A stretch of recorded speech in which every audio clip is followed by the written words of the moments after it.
The Price of Truth, Unmasking a Government Conspiracy, The Fight for Freedom. Chapter 1, The Safe Zone Mirage. Evan Carter's gaze lingered on the faintly flickering fluorescent light overhead as he took a moment to catch his breath. The Central Hospital's bustling hallways never seemed to quiet, even in the dead of night. It was a place that seemed to hum with the weight of 1,000 secrets. And tonight, as he stood in a small examination room, he had the distinct feeling that something wasn't quite right. He turned back to his patient, a middle-aged man named Robert, his face gaunt and pale with beads of sweat clinging stubbornly to his forehead. The man's breathing was erratic, wheezing with every inhalation. Evan had seen countless cases of the virus since the outbreak had turned the world upside down. But something about Robert's symptoms didn't fit the pattern. The fever was higher than usual. His skin had taken on a peculiar grayish hue, and the trembling in his limbs had not subsided even after hours of treatment. This wasn't the virus as Evan knew it.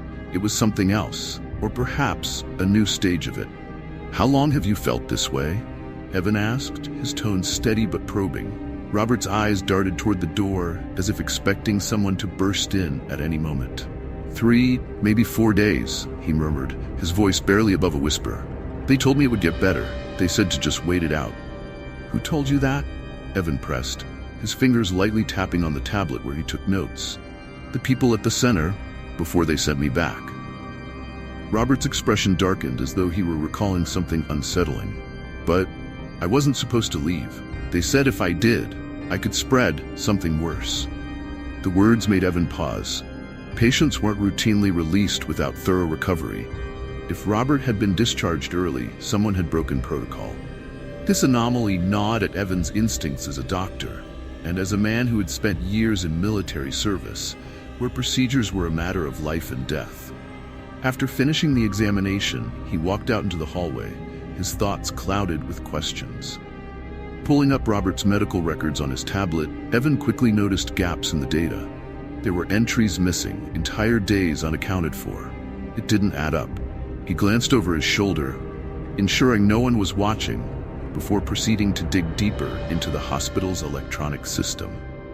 But as he scrolled through the records, he discovered a peculiar trend. Patients who had displayed symptoms similar to Robert's had vanished from the logs. According to official records, they had been transferred to the disposal unit, a facility located on the outskirts of the city. The official narrative was that it served as a quarantine site for severe cases, but whispers among the staff suggested otherwise.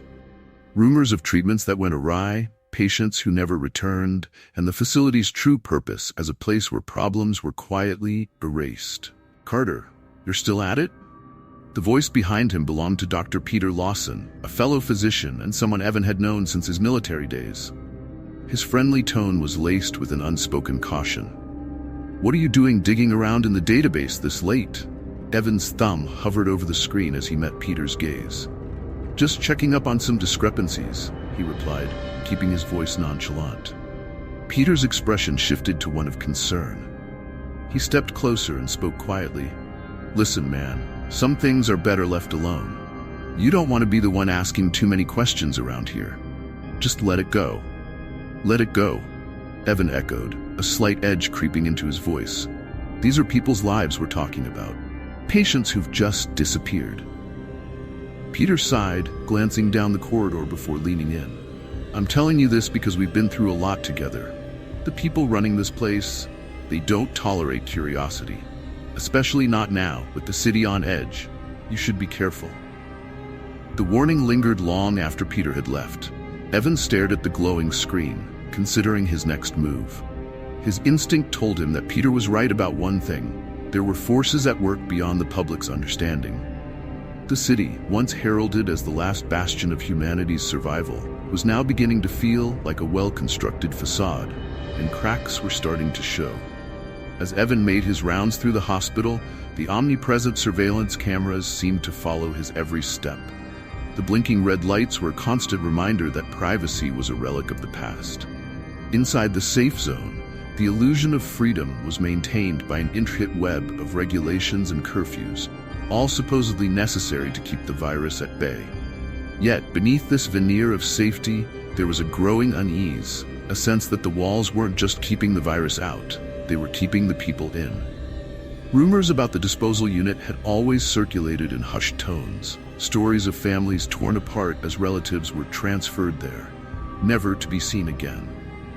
The official line was that these transfers were critical for preventing the spread of infection. But the truth was harder to pin down, shrouded in bureaucratic doublespeak and layers of classified information. As Evan prepared to end his shift, he made his way to the locker room, his thoughts still tangled with the inconsistencies he had found. He was reaching for his bag when he noticed something tucked into the metal grate of his locker door, an envelope, plain and unmarked. He hesitated for a moment, then pulled it free and opened it.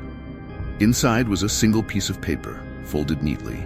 Scrawled in hurried handwriting were the words, "Stop asking questions if you want to keep breathing." A chill ran down his spine as he read the note. He glanced around the room, but it was empty, save for the steady hum of the ventilation system. There was no sign of who had left the message, and no way to know how much danger he was truly in. But one thing was certain: whatever was happening in the last safe zone, it was more than just a fight against a virus. It was a battle for the truth, and Evan was about to find himself right in the middle of it. Chapter 2. Whispers of Rebellion. Evan's mind still buzzed with questions as he made his way through the hospital's crowded atrium. The ominous note had sparked a fire inside him, a determination to dig deeper, no matter the risks. But he wasn't naive. If someone was watching him closely enough to slip a note into his locker, he would need help. Someone outside the system. Someone who knew the streets and the whispers that echoed through them. He found that someone in the last place he expected, the hospital's courtyard. It was mid-afternoon, and the thin sunlight did little to warm the cold cement of the city. Evan's gaze was drawn to a woman sitting alone on a bench, typing furiously on a small tablet. Her dark hair fell in loose waves around her shoulders, and her eyes were sharp with purpose. She looked out of place among the weary patients and exhausted medical staff, a spark of defiance in a sea of compliance. Evan had seen her before, only in passing. She was Sophia, a journalist known for her bold articles challenging the government's official reports. Her writings had been banned, deemed dangerous by authorities, and yet they circulated in secret, reaching those willing to question the narrative. He approached her cautiously, aware that surveillance cameras dotted the courtyard like a grid of unblinking eyes. "Sophia Nguyen," he began, his voice low but firm. She didn't look up, her fingers continuing to glide over the screen. "Depends on who's asking," she replied, a hint of amusement in her tone. "I'm Dr. Evan Carter," he said, glancing around to make sure they weren't drawing too much attention. "I've read some of your work. I need your help. There's something going on at the hospital. Something they're hiding." At this, she finally looked up, studying him for a moment before setting her tablet aside. "You're brave coming to me with that kind of talk," she remarked, crossing her arms. "Or reckless, maybe both." "I found gaps in patient records," Evan continued, pressing on despite the skepticism in her eyes. "People disappearing, transfers to the disposal unit that don't make sense. Someone left me a note telling me to stop investigating, and I think they meant it as a threat." Sophia's expression softened slightly as she motioned for him to sit. "If you're serious about finding out the truth, then you need to know what you're getting into. I've been digging into the disposal unit for months. It's not a treatment facility, it's a cover-up." Evan took a seat beside her, feeling a shiver of unease. "What kind of cover-up?" She pulled a small data chip from her pocket and handed it to him. "Here's some footage I've obtained. It was taken just outside the disposal unit. If the place were really a quarantine facility, why would patients be brought there late at night, in unmarked vans? And why do some of them come out looking different?" As they reviewed the video, Evan's pulse quickened. The footage was grainy, but it showed a line of people being ushered into the facility under the watch of armed guards. In one clip, a patient was dragged out, struggling against the attendants. What was most unsettling, though, was the footage of patients leaving, those who had supposedly recovered. They walked with a strange stiffness, their eyes vacant and unresponsive. Are they being experimented on? Evan asked, his voice edged with disbelief. Sophia leaned closer, her gaze intense. That's one theory, but there's more. I found records of several people who recovered and were reintegrated back into society. They all shared one thing in common. They had visited an underground facility before their supposed recovery. Whatever happens there, it changes them. The revelation settled heavily in the air between them. Evan felt his skepticism clash with a gnawing curiosity. "Do you know where this underground facility is?" he asked. Sophia shook her head. "Not exactly, but I've narrowed down a few possible locations based on transport records and eyewitness accounts. I was planning to investigate, but..." She trailed off, her voice lowering.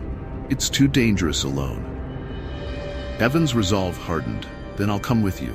We need to know what they're doing to these people." Over the following days, Evan became increasingly aware of just how closely the city watched its inhabitants.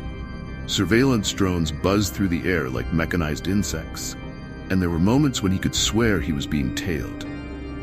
Faces in the crowd seemed to linger on him too long, and his phone emitted a strange static whenever he tried to make calls.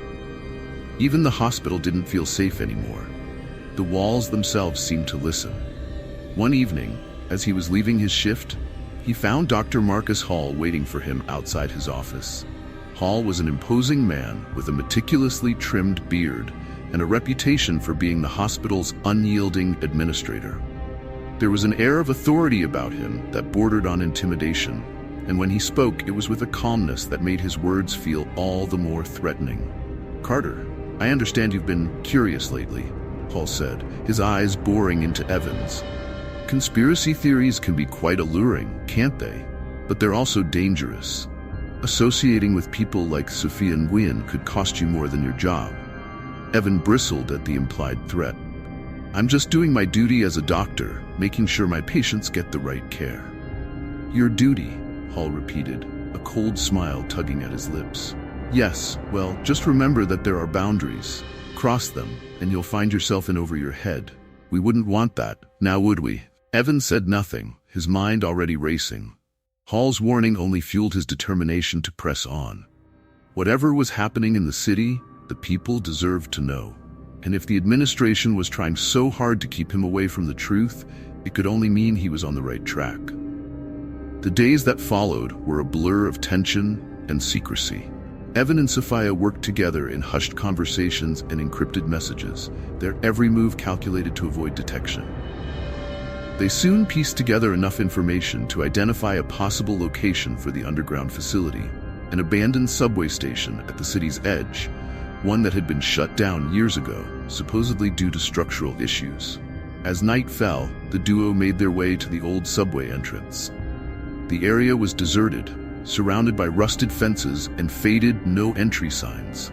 The air was thick with the scent of damp concrete and decay. Evan could feel his heart pounding as they descended the steps into darkness, each step taking them closer to the truth, or perhaps deeper into a trap. They reached the platform and found a door marked with the faint outline of a hazard symbol. Sophia jimmied the lock open, and they slipped inside. The corridor beyond was dimly lit, stretching into a maze of passages. Somewhere in the distance, the hum of machinery echoed.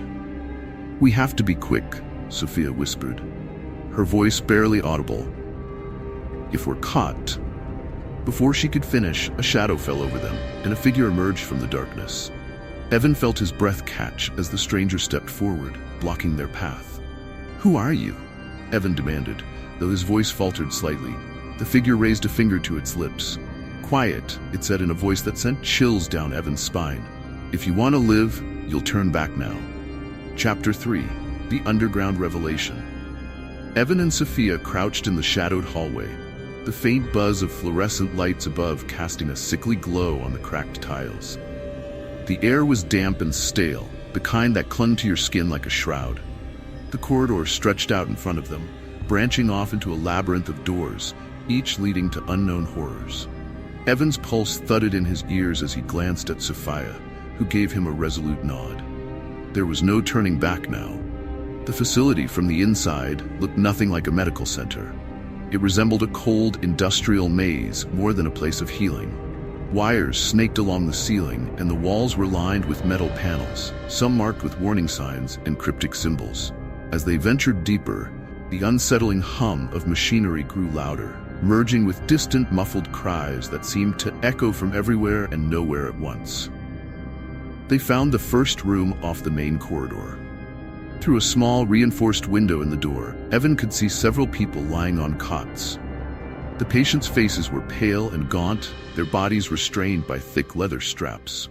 The machinery beside each bed emitted a steady beep, recording vitals, while tubes filled with a strange dark fluid ran from their arms to the machines. Sophia picked the lock, and they slipped inside. The stench hit them immediately, a mix of antiseptic, decay, and something else, something rotten. The patients lay still, their eyes open but devoid of awareness. It was as though they were alive in body but absent in mind. Evan leaned closer to one of the monitors, scanning the information displayed. These readings, they're not treating them. It looks like they're monitoring reactions, he murmured. He turned his gaze to the patient's arm, where lesions marked the skin in a pattern that looked disturbingly deliberate. They're being used as test subjects, Sophia said, her voice hollow. This isn't a hospital, it's a lab. She rummaged through a nearby file cabinet, pulling out a stack of documents. Her eyes widened as she flipped through the pages, then she handed a sheet to Evan. The words on the page made his blood run cold. Project Dominion, Viral Vector Development. As he scanned the text, it became clear. The virus wasn't a natural outbreak. It had been engineered, refined, and now weaponized. The files detailed how the pathogen had been designed to spread rapidly, instill fear, and suppress resistance. There were sections that outlined the side effects of the experimental treatments, many of which seemed worse than the virus itself. Bioweapon, Sophia whispered, as if speaking it aloud would somehow make it more real. They've been using the virus to control the population, keep people in check. As they continued exploring, they stumbled upon a restricted wing, where the situation grew even more disturbing. Behind another set of reinforced doors lay rows of glass cells. Inside each one, patients sat hunched, some mumbling to themselves, others staring blankly into space. A few had undergone grotesque transformations, skin marred by rashes and scars, limbs contorted at odd angles, and eyes that had turned an unnatural shade. It was as if the virus had been manipulated to produce different effects, depending on the treatment administered. "Someone's coming," Sophia hissed, her ears catching the sound of approaching footsteps. They ducked into a storage closet, closing the door just as two guards marched past, speaking in low tones. As the voices faded, Evan turned to say something, but his words died in his throat when he noticed a man crouched in the corner of the closet. His clothes were tattered, his hair disheveled, and his face bore the gauntness of long imprisonment. He held up a trembling hand, as if to show he meant no harm. Who are you?" Evan asked, his voice barely above a whisper. The man looked up, his eyes full of a haunted clarity. "Name's Jonas Parker," he rasped. "I used to work here, before I realized what they were really doing." He took a ragged breath. "They're using the virus as a means to exert control. Fear is a powerful weapon, and they've harnessed it to keep the city compliant." Evan and Sophia exchanged a glance. "You worked on this project?" she asked. "How did you end up locked in here?" Jonas's expression tightened. "When I found out the true purpose of the experiments, how they were planning to use the virus to manipulate the population, I tried to blow the whistle. That's when they threw me in here, locked me away like a failed experiment." "What do you mean, manipulate the population?" Evan pressed, an uneasy feeling settling in his gut. Jonas's voice dropped to a conspiratorial tone. "The virus was never meant to kill in large numbers. It's a tool to impose compliance, make people desperate enough to obey. And those who survived, they're changed, not cured, not truly." He glanced around the closet, his paranoia evident. "There's another phase of the virus coming, something that will target even the so-called safe population." Sophia stiffened. "How much time do we have?" "Not long," Jonas replied grimly. "The next launch is imminent. That's why they're ramping up activity here, perfecting the delivery." Before they could ask more, the sound of an alarm pierced the air, and red lights began flashing throughout the facility. "Intruder alert," a cold mechanical voice announced. "Initiate lockdown procedures." "We need to get out, now," Evan urged. He grabbed Jonas by the arm as they rushed out of the storage room. The trio darted down the hallway, their footsteps echoing off the walls. Guards were already converging, blocking some of the exits. They veered into a side passage, and Sophia quickly located a ventilation grate, prying it open. "Go, go!" she urged, climbing inside. Jonas followed, and Evan was the last to squeeze in, pulling the grate back into place just as the guards came around the corner. The narrow vent was a suffocating crawl space, but it provided a temporary escape route. The trio emerged into a maintenance area and slipped through an emergency exit, finding themselves in a service tunnel that stretched toward the city's outer edge. As they emerged into the night air, panting and exhausted, Evan realized the full weight of what they had uncovered. Their escape hadn't gone unnoticed. They were now fugitives, hunted by the very system they had once trusted. The documents Sophia clutched tightly to her chest held the key to a conspiracy far more sinister than they had imagined. But it wasn't over. It was only beginning. As they retreated into the shadows, Evan felt a grim determination solidify within him. They had to expose the truth before it was too late. Before the next phase of the virus swept through the city like a silent storm, consuming even those who believed they were safe. Chapter 4: The Enemy Within. The atmosphere in the city grew heavier with each passing day, as though a storm hung perpetually on the horizon. Reports of new cases flooded the central hospital where Evan worked, each one more harrowing than the last. The symptoms had taken a dark turn. Victims experienced uncontrollable tremors, blackened veins spreading across their skin, and hallucinations that left them screaming in terror. The fear among the population became palpable, erupting in whispers that rippled through the streets like wildfire. The government's response was swift and unforgiving. New restrictions came down like a hammer. Curfews were extended, public gatherings were banned, and surveillance was ramped up to a level that bordered on suffocating. Drones hovered over intersections, their cameras sweeping across the anxious crowds, while armored vehicles patrolled the streets, ready to quell any sign of unrest. Anyone exhibiting symptoms was taken away, their whereabouts kept secret.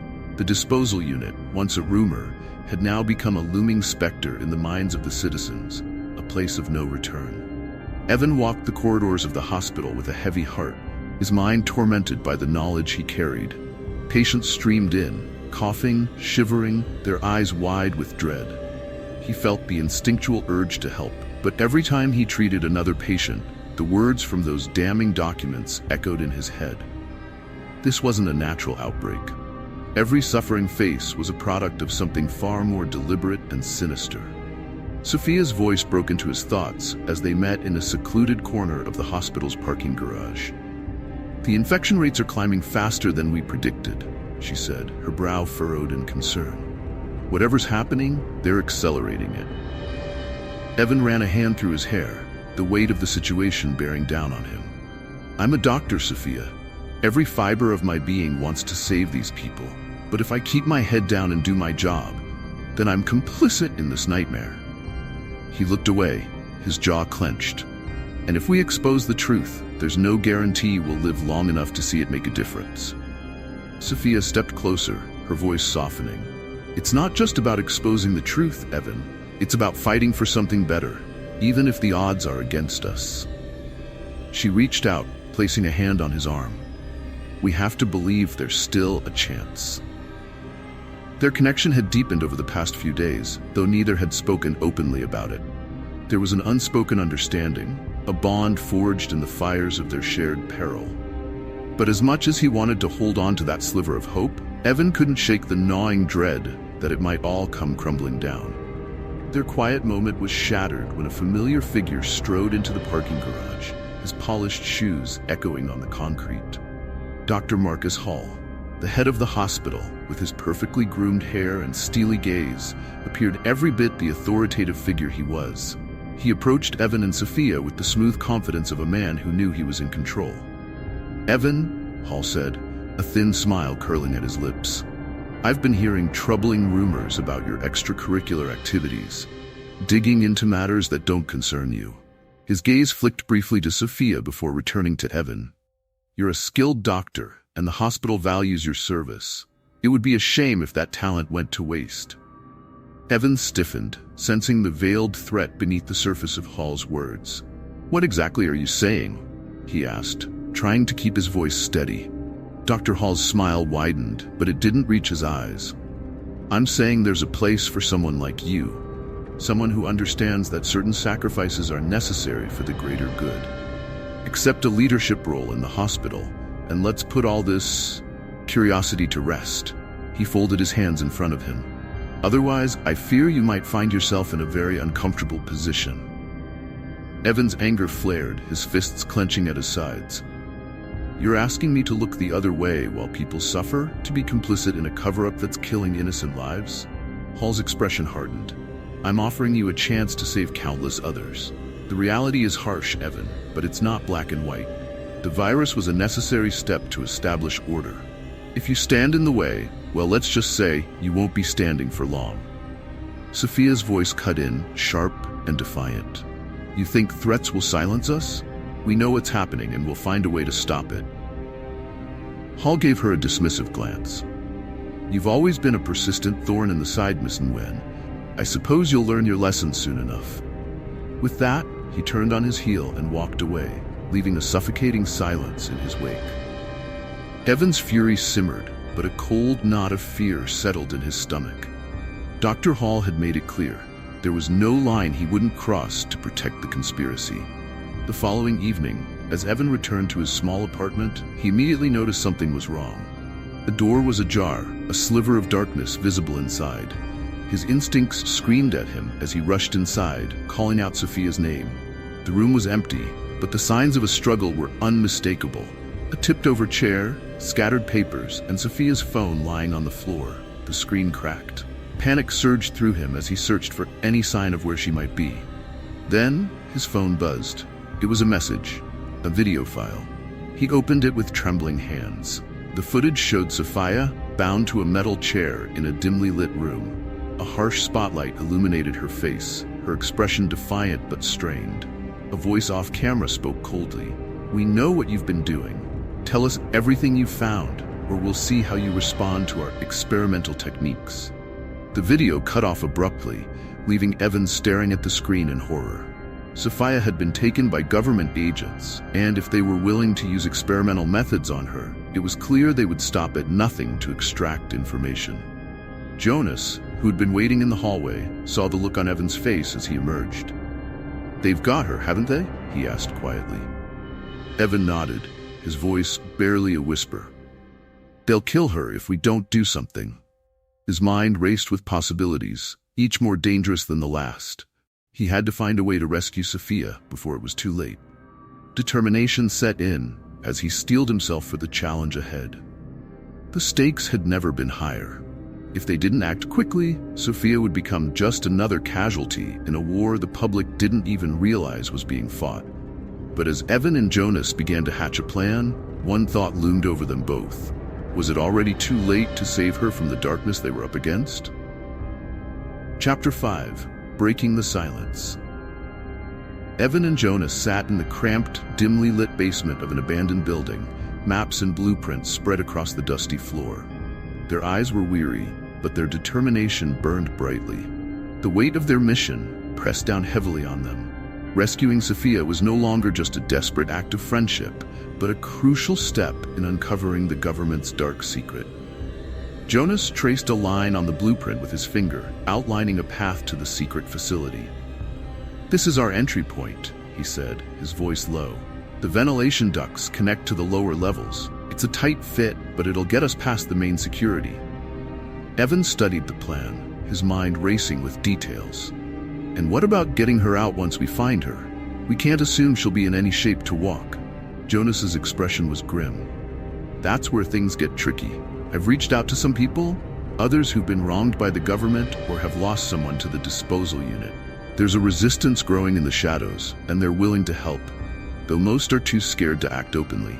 But I've managed to secure some support, equipment, transport, and a few insiders who know their way around the facility." Evan was taken aback. "You mean there are people inside who are against the government?" Jonas nodded.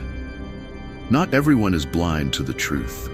Some have been biding their time, waiting for the right opportunity to strike back. And they're not just ordinary citizens. Some of them work in high places. If we're going to have any chance at all, we need their help. The two men spent the next several days preparing for the mission. Word was quietly spread among those who were disillusioned and willing to take a stand. It was a delicate balance. They needed to rally enough support to have a fighting chance, but avoid drawing attention to their growing network. Meetings were held in secret, messages exchanged in coded language, and weapons and supplies were smuggled in under the noses of the authorities. With each passing hour, the Resistance's numbers swelled, bolstering both Evan's hope and his anxiety. On the night of the mission, Evan and Jonas stood with a dozen others, their faces hardened with resolve. Among them were former soldiers, doctors who had been silenced for asking too many questions, and families who had lost loved ones to the so-called treatments. The air was tense with a mixture of fear and anticipation. "Remember," Jonas whispered to the group, "we move fast and stay quiet.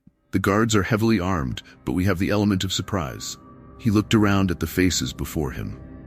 "And don't forget why we're doing this. Sophia's life is on the line, and we need to get the proof out to the world."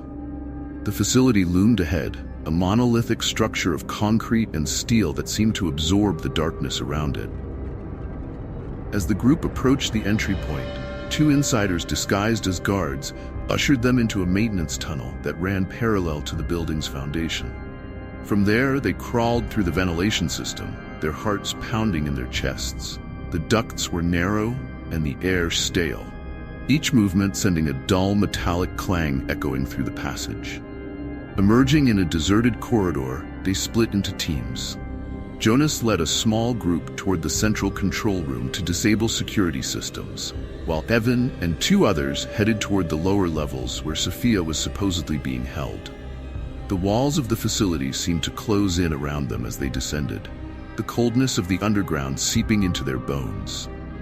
As they neared the lab area, the hum of machinery and distant voices grew louder.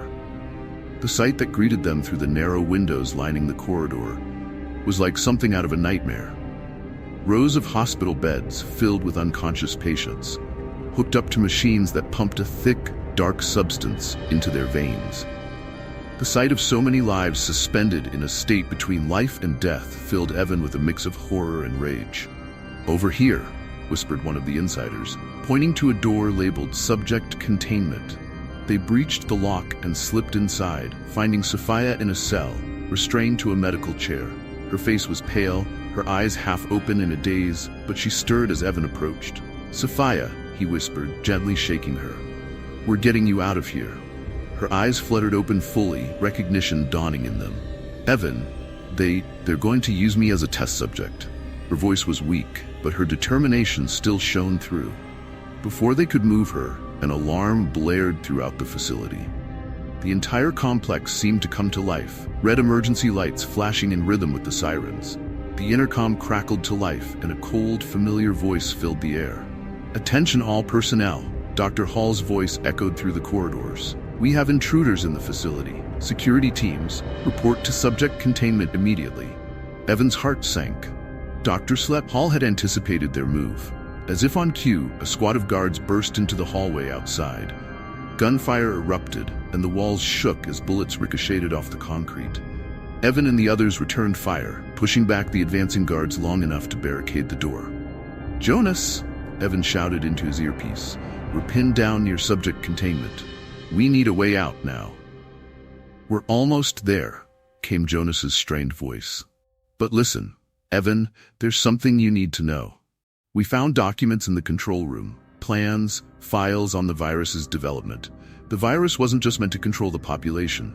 It was engineered to target people with certain genetic markers to ensure that only specific groups would survive. This was never just about establishing order, it's a systematic purge."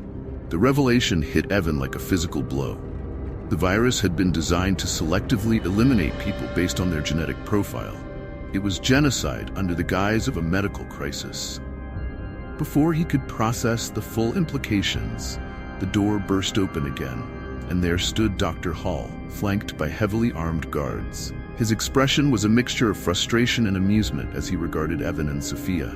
"You really think you can change anything, Dr. Carter?" Hall taunted. "You're only delaying the inevitable. You have no idea how deep this runs. How many lives have already been sacrificed to maintain the world as it should be?" Evan's grip tightened on his weapon. "The world doesn't need your kind of order, Hall. It needs the truth, and we're taking Sophia out of here." Dr. Hall's eyes narrowed, and he signaled his men forward. But before they could advance, Jonas's voice crackled over the earpiece. "Evan, the facility is rigged to blow if security is breached. We've only got minutes before it all goes up in flames. You need to get out, now." Sophia's eyes met Evan's, a mixture of determination and fear in them. The facility's walls trembled with the ominous rumble of charges set to detonate. As the seconds ticked away, Evan was faced with an impossible decision. Save Sophia and risk losing the evidence that could expose everything, or seize the documents and leave her behind. The choice hung in the air like a knife, every moment a cut into his resolve. As the first explosions echoed through the corridors, there was no time left to hesitate. Chapter 6: The Price of Truth. As the dust settled in the aftermath of the explosion, Evan barely grasped the reality of what had transpired. With Sophia finally freed, he and Jonas stumbled into the chaos of the city streets, their hearts pounding with the adrenaline of escape. They had narrowly avoided the guards' pursuit, but the shattering sounds of the facility collapsing behind them echoed in their ears, reminding them of the precious evidence they had lost in the fire. The trio ducked into an alley, breathless and trembling. "Did we get everything?"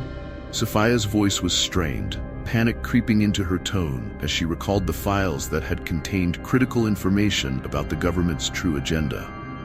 Evan shook his head, frustration bubbling within him. "No. Much of it was destroyed in the explosion. We managed to grab a few documents, but it's not enough to expose them fully." The weight of failure settled heavily on his shoulders. They had come so close to unearthing the entire truth, yet the momentary victory felt hollow. "We'll find a way," Jonas said firmly, his expression set with determination. "We have to get the evidence we have out to the public. It may not be everything, but it could spark something bigger." As they regrouped, planning their next steps, the city outside was spiraling into chaos. News of the explosion at the facility spread like wildfire, and the government quickly labeled Evan, Sophia, and Jonas as terrorists. Flyers plastered all over the city depicted their faces, warning citizens that they were dangerous fugitives. In the days that followed, the streets buzzed with tension. The government, desperate to maintain control, imposed curfews and heightened security measures, but their efforts only fueled public outrage. The resistance, now emboldened, worked tirelessly to leak the information they had salvaged. They utilized encrypted channels and anonymous social media accounts, slowly revealing snippets of the truth that hinted at the government's horrific actions. Protests erupted throughout the city, spontaneous gatherings that transformed into massive demonstrations, demanding accountability. Thousands filled the streets, chanting for justice, their voices rising in unison against the regime that had lied to them for so long. The atmosphere crackled with a mixture of fear and hope. The people were awakening to the reality they had long been shielded from. Dr. Hall, the mastermind behind the atrocities, found himself in a precarious position. As the public's anger swelled, he attempted to flee the city under the cover of night, hoping to escape the consequences of his actions. But the resistance had anticipated his move. Armed with the will to fight for their freedom, a group of citizens cornered Hall as he attempted to leave the city limits. His capture sent shockwaves through the populace, and for many, it felt like a turning point in the struggle for the truth. But as the arrest of Hall became a focal point for the media, Evan, Sophia, and Jonas remained hidden, their lives now shrouded in uncertainty. They watched from a distance as the public sentiment shifted, yet they knew the fight was far from over. "People are waking up," Sophia said softly, her eyes scanning the crowd from their concealed vantage point. "But there's still so much they don't know. What happens when they discover the darker truths?" "Exactly," Evan replied, his heart heavy with the burden of the secrets that still loomed large over them. What we uncovered is just the tip of the iceberg. They need to know everything. What the virus truly is, the people affected, and who really benefits from this chaos. With that resolve, the trio set out to establish connections with other resistance members who had become allies in the fight. They knew they had to continue to push for transparency, even as fugitives living on the edge of society. The price of their truth had come at a steep cost, but they were willing to sacrifice everything for the sake of exposing the corruption that had long gone unchecked. The bittersweet nature of their situation weighed heavily on them. Although the arrests of Hall and the protests had sent a clear message, they couldn't ignore the fact that they were now outlaws. They were hunted not just for their actions, but for the truths they held. And in their hearts, they understood that while one chapter had closed, another darker one was about to begin. As they stood on a rooftop overlooking the chaos unfolding below, the city felt alive with a tumultuous energy. Sophia leaned against the parapet, her gaze lost in thought. "Do you think it'll ever end?" she asked, her voice barely a whisper. Evan turned to her, determination flickering in his eyes. "It has to. We're not just fighting for ourselves, we're fighting for everyone who's suffered. This is just the beginning." But as they stared out at the city, an unsettling feeling settled in Evan's gut. He couldn't shake the thought that they were merely pawns in a much larger game. There were whispers among the resistance of other safe zones hidden away from the turmoil. And as they continued to gather evidence and prepare for the battles ahead, Evan couldn't ignore the creeping suspicion that the turmoil in this city was only a small piece of a vast and sinister puzzle. In the shadows, other players were still moving, and their machinations were far from over. The final twist of the night came as a message reached Evan's secure device, a cryptic warning hinting at a far-reaching conspiracy that extended beyond their city. It was a reminder that their struggle was part of something much larger than themselves, one that transcended borders and challenged the very fabric of society. As they turned to leave the rooftop, a newfound resolve settled within Evan. They would fight for the truth, no matter the cost. The battle was only beginning, and in their hearts, they knew they would face whatever came next together.